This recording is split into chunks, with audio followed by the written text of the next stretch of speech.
Oh man, oh man, oh man. What's going on, folks? Hope you're all doing well. As per usual, welcome back to more esports talk. Not really sure where I'm going to take this one. Obviously, a wrap up, a couple big stories out there, one of which is actually a few days old about xQc. Maybe one more recent I want to talk about, especially that being Nickmercs and Call of Duty / Warzone creator codes. We actually talked about once they were released. I would say a pretty scuffed launch of all of this. It's obviously kind of a preliminary thing. Very limited pools of people out there, and creators have been given their creator codes for Call of Duty. I would think more tenured to the Warzone side of things as well. Nickmercs was one of those lucky few. Now, I actually already talked about in a separate video about Scump and Nadeshot and Clayster and Karma, a bunch of Call of Duty pro names. I would say pretty much all of them left out of this, and that's why I would say creator codes seem to be pertained more towards content creation and Warzone figures. A lot of people rightfully upset, though, why notorious names, especially a guy like Scump, who is competitive as well as content. I mean, he's the #1 name people really think of when they think of Call of Duty. How he was somehow left out of this, that's a separate argument. This one being Nickmercs, alongside many other names who were lucky enough to actually get a code, and people were somehow upset about it, right? We see this time and time again. We talked about it just recently with Ninja, right? Ninja in a bid war for charity for an in-game Fall Guys skin, and even that pisses people off to the point where they threaten to not even play Fall Guys anymore. If Ninja donates to charity to get his own skin in a game, people are like, yo, I don't want to play it anymore. It seemed additionally that Nickmercs has now taken to Twitter to clarify that some people were actually upset that the M-Fam and Nickmercs got a creator code, and I would say maybe because they think he doesn't need any more money.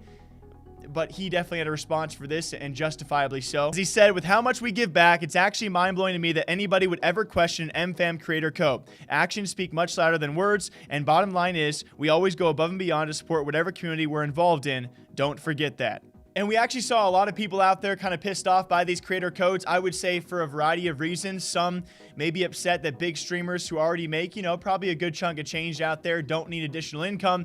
Like Nick said, obviously the MFAM community, they give back a lot compared to a lot of streamers out there. I'm never going to argue about someone having an optional option, right? You're not forced to use the MFAM code or Nick's code for when you buy items, right? It's probably going to be a very small portion of his overall income. And the fact that it's optional, right? No one's forcing your hand. I'm not going to complain about that, right? If you complain about that, you might as well complain about big name streamers accepting donations. It's just not something I want to get into, guys. I feel bad for a guy like Nickmercs who is under some flack. Other streamers out there or content creators who got codes also under flack because they got codes, and some top names out there did not get codes. My response to that is I hope that, of course, with all these complaints out there, obviously people pissed off, they will eventually expand the pool of codes given out, and it will be for Call of Duty as well as Warzone, content, as well as competitive players out there, just like Fortnite did eventually, where pretty much everyone can have a supporter creator code. Hopefully Call of Duty will go that same direction. I do want to stress as well, for the future of Call of Duty and Warzone,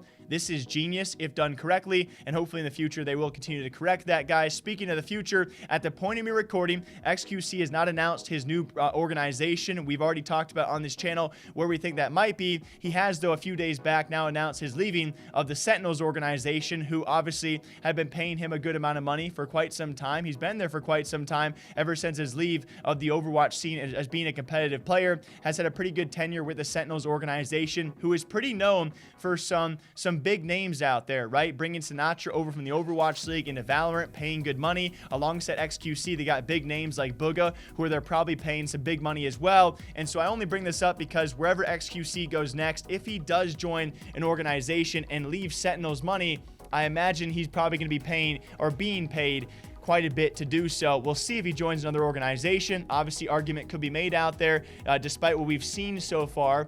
I think he will be joining an organization, but it's not guaranteed. You look towards a figure like Tfue, who just got out of the FaZe Clan lawsuit, and he does not want to go to a new organization. Same with people like Shroud or top streamers, some of which don't want to go to an organization because of the restrictions of potential income. So we'll see where xQc goes next, guys, but as of right now, he is now done with Sentinels and on to new ventures, which might be announced sometime soon. As per usual, hope you guys are all staying hydrated. I'll catch you guys back here sometime very soon. Take care of yourselves, okay? Bye.